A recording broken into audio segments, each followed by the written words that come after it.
Okay, so we need to find the speed.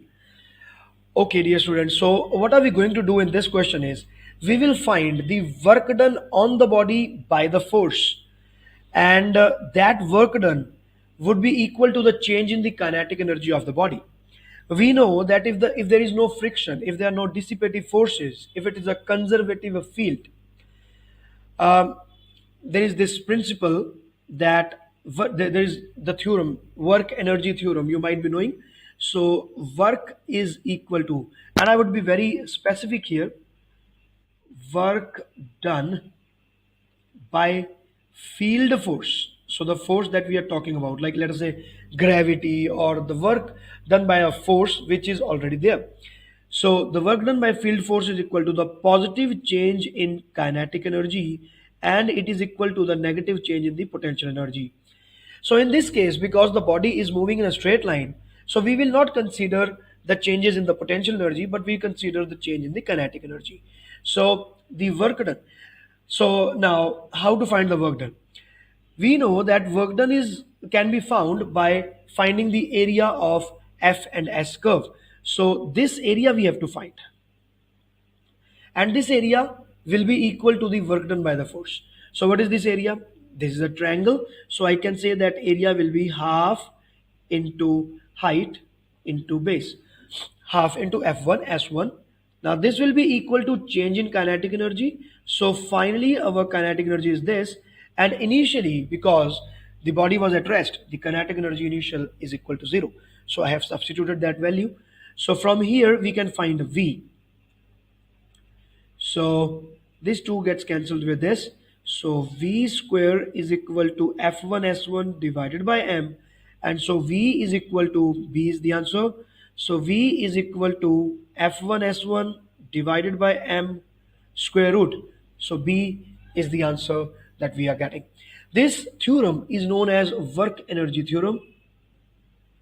It's very important.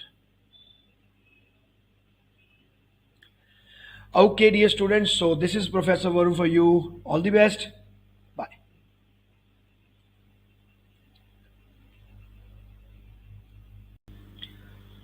Okay, dear students, so let us read this question and see what is there. X and Y are two objects on a frictionless table connected by a string. The mass X is 2 kg and mass Y is 4 kg. The mass of the string is negligible. A constant horizontal force of 12 Newton acts on Y. Okay, what are the accelerations of Y and the magnitude of tension in the string? Very well. So first of all, they are asking about the acceleration of Y. So the point to be noted here is that mass X and mass Y, they are tied together with a string. So if Y is moving with certain acceleration, let us say A, definitely the X is also moving with the same acceleration because they are tied with a string. So both of the masses are connected with each other, and both of the masses will be moving together. So the total mass will be 6 kgs. So this 12 Newton is the total force which is giving motion to the total mass of 6 kg. So how to find the accelerations here? Simple, there is a simple formula. F is equal to m into a. So I can always say what is the total force? 12 Newton. What is the total mass? That is in the motion because of the force 12 Newton, and that is 6 kgs. And this is acceleration. I'm writing units here together with the value just for the clarification. So the acceleration will be, it will be 2. So 2 meter per second square. Yeah, there you go. So 2 meter per second square is the acceleration of both of the masses. Obviously, they are now asking the acceleration for y, so our answer will be 2 meter per second square. Now, what about the tension in the string? This is the part number 2 of the question. We want to find tension. First of all, we must know what is the tension and how do we show the tension in the diagram. Tension is the force with which the string is pulled. The string is pulled like this. So the string is getting pulled. So Y will say that this string is pulling me backwards. And this X will say that the string is pulling me in the forward direction. According to X, the string is pulling in forward direction, and according to Y, the string is pulling in the backward direction. So this is how we show the tension. So tension force has ambiguous direction. It is having a backward direction also as well as the forward direction. So this is how we show it. So from the point of view of 2 kgs, I can always say that F is equal to M into A. Now what is the total force that is acting on X? So if we draw the free body diagram here, this will be 2 kg. There is only one force that is acting, and that is T. This is the mass 2. So T is equal to 2 into the acceleration, which we have already found, and it is 2 meter per second square. So it will be 4 Newton. So our answer will be A for sure. But there is one more thing that I want to show you in this question. What about this mass? If we consider 4 kg instead of 2 kg, what will be the equation and how we are going to solve it? Again, F is equal to M into A. Can you tell me what will be the total force, the net force that will be acting on 4 kg? Won't it be 12 Newton minus T? Because 12 is acting in forward direction and T is acting in backward direction. It will be 12 minus T. Mass will be 4 kg and acceleration will be 2. So I'm using this value here again. So on solving this, what am I getting? 12 minus T is equal to 8. So T is equal to 12 minus 8, which is 4 Newton. So the body Y will be saying that yes, the string is pulling me backward with the force of 4 Newton. And X would be saying that the string is pulling me in front, pulling me forward by the force 4 Newton. So this is how we solve this question. So this is Professor Varun. All the best. Bye. Okay, dear students, so let us see what is there in this question. The graph shows the variation with time t of the velocity of an object. On y-axis you have velocity and on x-axis you have time, and the graph is given to you. What will be the variation with time t of the acceleration of the object? Good. Now, we would be requiring a little bit of mathematics here. Now you see, on y-axis it is velocity, and as we can see, this is a parabolic variation, which is negative parabolic variation. So from mathematics, I am bringing that knowledge to you. Like for y is equal to x square, you have graphs like this, and if you have y is equal to minus x square, you have graphs like this. So now this belongs to the negative parabola. So in just 1 second only, we can jump to this conclusion that the variation will be velocity is directly proportional to minus t square as per the graphs are concerned, isn't it? Because on x-axis it is t and on y-axis it is v. I am not even giving you the exact formulation. We are just interested in directly proportionals. That is done. Now we want to find the acceleration, so we need to differentiate this equation. So how do we do that? This will be dv by dt, which is the acceleration, is equal to minus 2t. So acceleration is directly proportional to minus 2t.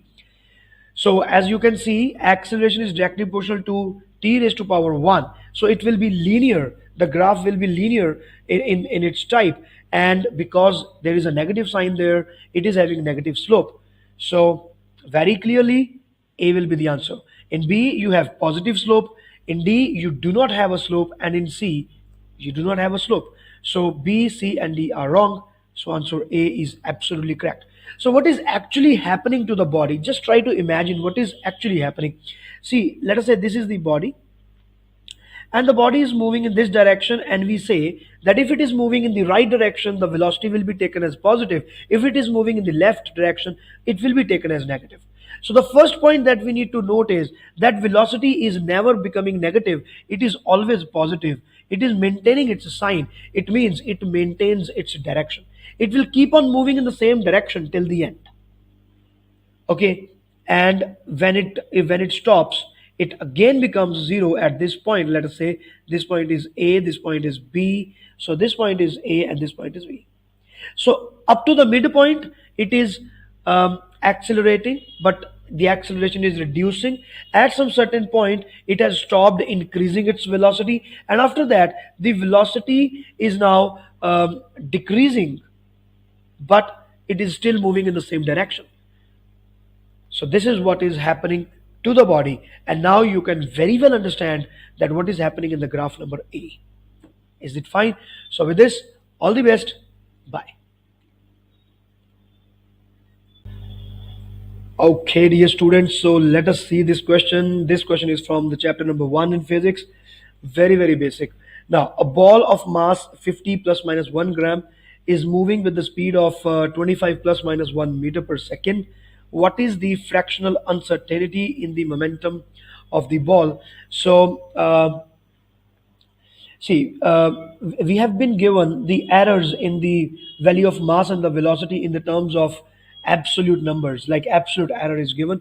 But the question is about the fractional uncertainty in the case of momentum. So, in such a case, what we need to do, first of all, we must concentrate on the property, on the physical quantity that they are concentrating on. So, this is momentum. So, we must know the formula for it, okay? M into V. So this can be anything. They can give you any formula. For that sake, you must be knowing those formulas.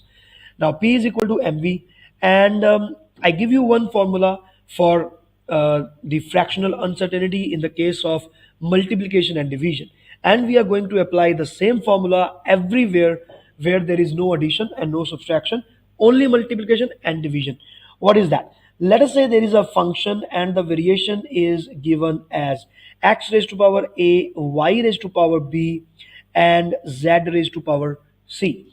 So in this case, when you want to find the fractional error of the function, so what you do is a times the fractional error in x plus b times the fractional error in y and c times the fractional error in z. And yes, you would be adding all the errors, whether the physical quantity is the part of numerator or it is the part of denominator. We don't, that doesn't matter to us. The only thing is that we are going to add all the errors. So by using this simple formulation, you will be able to find the fractional uncertainty. So in this case, I can very well write delta P by P is equal to the summation of delta m by m plus delta v by v. So as per delta m by m is concerned, it will be 1 divided by 50 plus, and this will be 1 divided by 25. So on taking LCM, you would be getting the value 3 by 50. Yeah, you multiply 2 up and down here, and then you take the LCM, it will be 3 by 50. So on solving this 3 by 50, how can you do that? 1 by 10 multiply by 3 by 5, and you can write it as 3.0. So it will be coming out to be 0.6. So your answer is coming out to be 0.06. So this is the fractional uncertainty in the momentum for the body. And when we verify the options, yes, C is the correct answer for this question. So this is how we do these kind of questions for the physical quantities which are having product and division, but not addition, not subtraction. So with this is Professor Varun. All the best. Bye.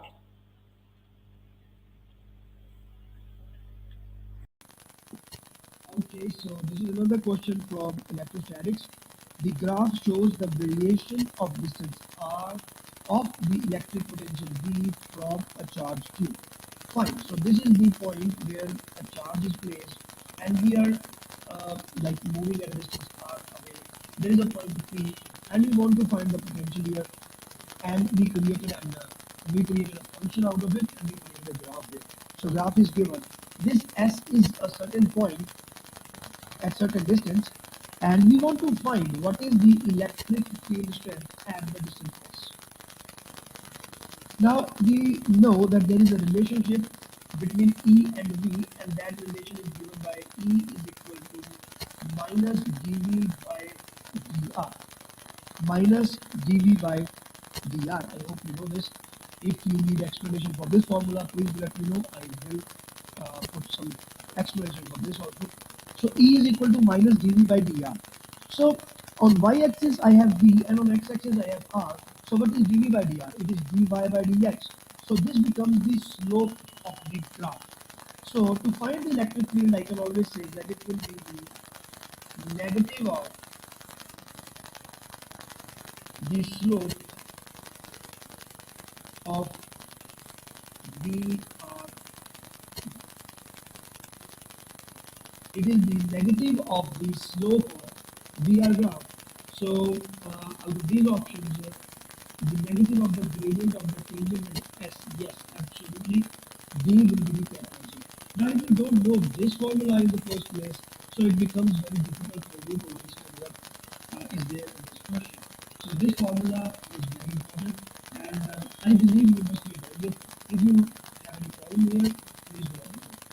The rest.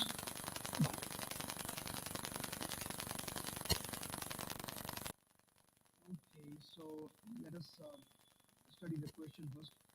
Two positive and two negative charges are located at the corners of a square. The point X is the center of the square. What is the value of electric field E and electric potential V at X due to the four charges? Fine. So as we all know that the electric field is given by a capital Q divided by R square, where R is the distance between the point and the charge. And this is a vector, and the potential is given by AQ divided by R.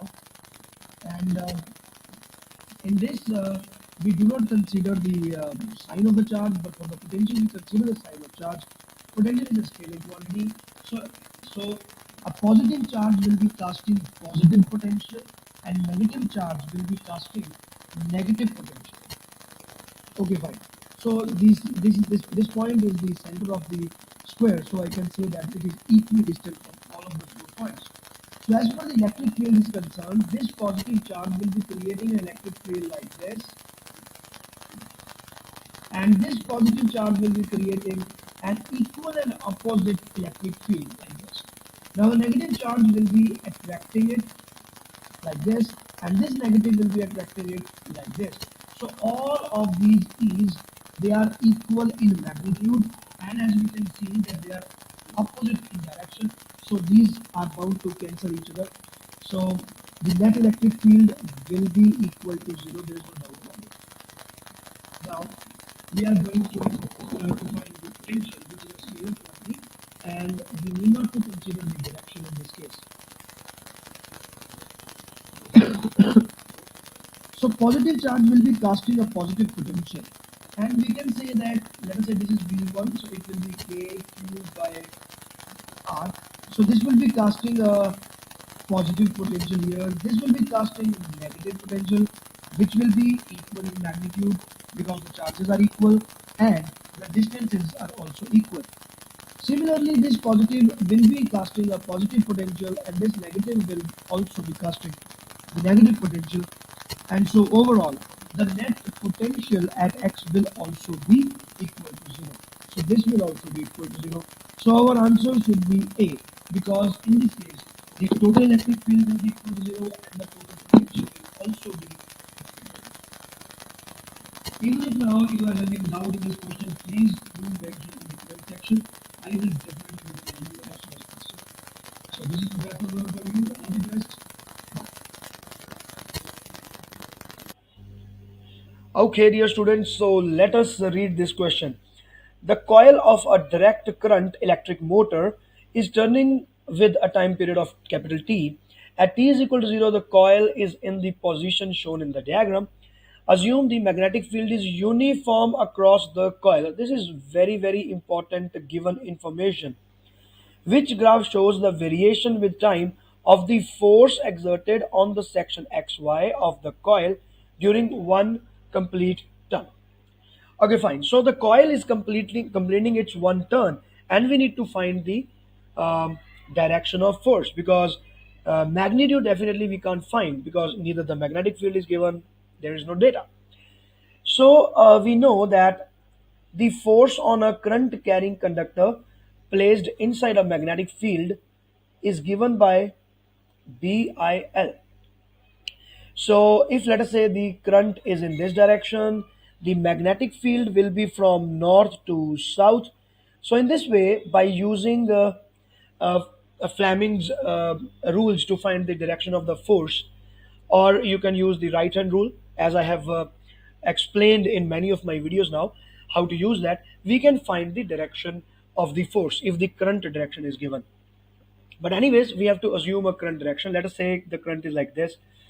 So for half of the cycle, the current is moving in one particular direction, let us say from x to y. But for the other half, for example, this, let me call this point as y dash and this point as x dash. So if I'm talking about the wire y dash and x dash, the current is moving in the opposite direction like this. It is moving from y dash to x dash. So for half of the cycle, the current is moving from x to y in xy wire, and for the other half of the cycle, the current will change its direction from y to x. So accordingly, it is going to change the direction of the force.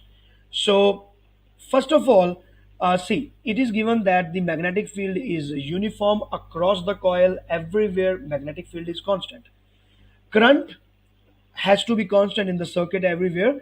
Length of the wire is also constant, it is not going to change. So in this particular question, I can say that force will have a constant value, it is not going to change. Fine. But in half of the cycle, it will be, let us say, upward, and for the other half of the cycle, it will be downward.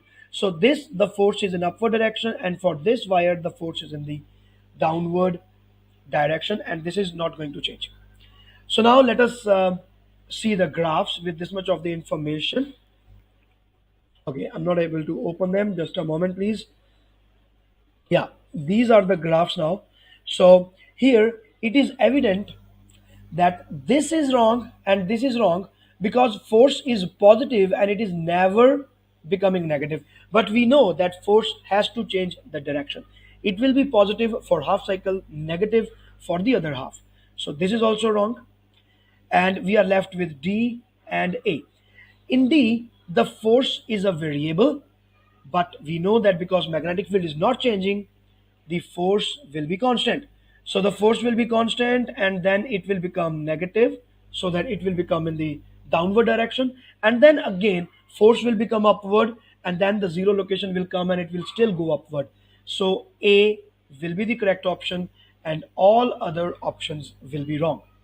My dear student, if this question is even not clear now, please do mention in the comment section. I will try to re-explain the question, and I will try to re-upload the question. All the best. Thank you. Bye.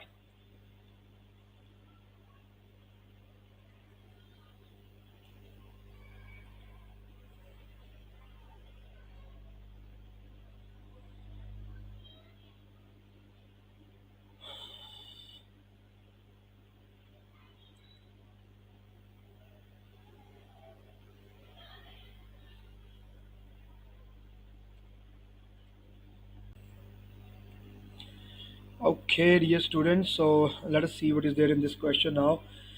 A satellite X of mass m orbits the Earth with a time period t.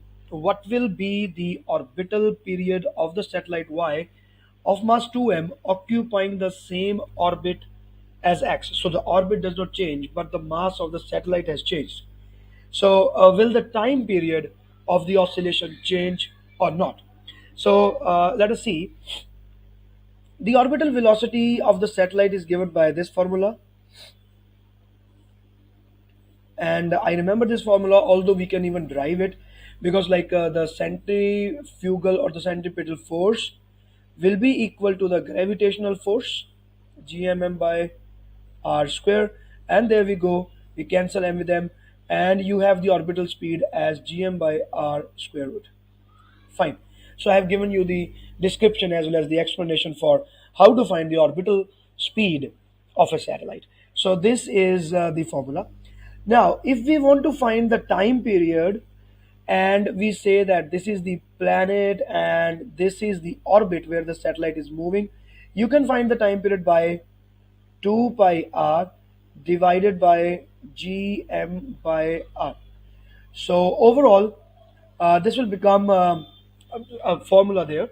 And what we can conclude is that the expression does not have the term small m anywhere in this, because this time period of the oscillation, or I can say of the time period of revolution, is independent of the mass of the satellite. So whether it is m or whether it is 2m, it will not depend on it.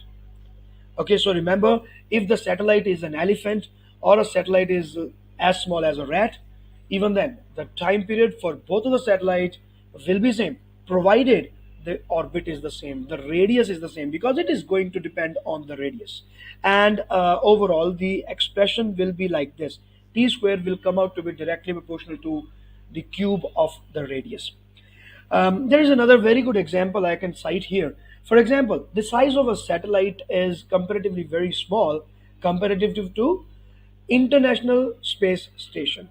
The total volume of the International Space Station, if I remember it correctly, it is 935,000 liters, if we want to find it in liters, and 935 cubic meters, you can say, or in liters. So this much big is the volume of the International Space Station, which is very very big. And the other satellites, they are comparatively very small, but the time period is independent of the mass. So with this, all the best. Bye. Okay, dear students, so let us see what is there in this question. The diagram shows a bar magnet near an aluminum ring, and the bar magnet is now the ring is supported so that it is free to move. The ring is initially at rest. In the experiment number one, the magnet is moved towards the ring. So in experiment number one, the magnet is moving towards the ring and the distance is reducing. In experiment number two, the magnet is moved away from the ring, so the distance is now increasing. For each experiment, what is the initial direction of motion of the ring? So, what is the initial direction of the motion of the ring? What will be happening to it? So, this question belongs to the EMI, that is electromagnetic induction. There are two laws here. First law is the Faraday's law of electromagnetic induction, and another is the Lenz's law. Now here we are going to use the Lenz law. So what is happening in the Lenz law is that if there is a conductor ring, or if there is a circuit, which is in this case this aluminum ring, it does not want the total flux that is associated with it to change. It does not want it to increase, it does not want it to reduce. It wants a fixed value of flux that is associated with it. Fine. Now, if the bar magnet is moving closer to the ring and the distance is getting bridged, so obviously the magnetic lines that are coming out of the magnet are now able to pass through it. So there are some magnetic lines which are like passing like this, and they are not passing through the ring. But if the distance is closing up, if the magnet is closing up to the ring, all the magnetic lines which are coming out of the magnet will start passing through the ring. It means the flux will increase. Now, in experiment number one, the flux is increasing, it means. And if it is increasing, the ring wants that flux should not increase. So, what is that this ring can do to reduce the value of flux that is going to pass through it? Obviously, it will try to move away. The ring will try to move away from the magnet so that the distance which was present there initially remains the same. So if you take the magnet near to it, the ring will start moving away from it. Why? Because it wants the flux to be same. It does not want it to increase. Also, there will be an induction current. The induction current direction will be in such a way that the flux produced by the induced current will be against the magnetic field provided by the bar magnet. So that's a separate question because it is not asked here, so we are not discussing that. So one thing is sure, that in experiment number one, your ring is going to move towards left. So it is going towards left. Now, In experiment number 2, the magnet is moved away from the ring. Now, in the opposite sense, now if the magnet is moved away from the ring, we can say that the lesser number of magnetic lines will pass through the ring, so the magnetic flux associated with the ring will reduce.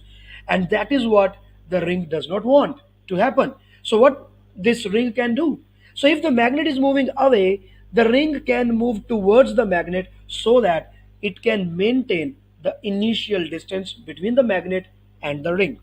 So, in our second experiment, the ring will try to move towards right. So, accordingly, our correct answer will be B and it will not be C. So, this is the explanation for this question.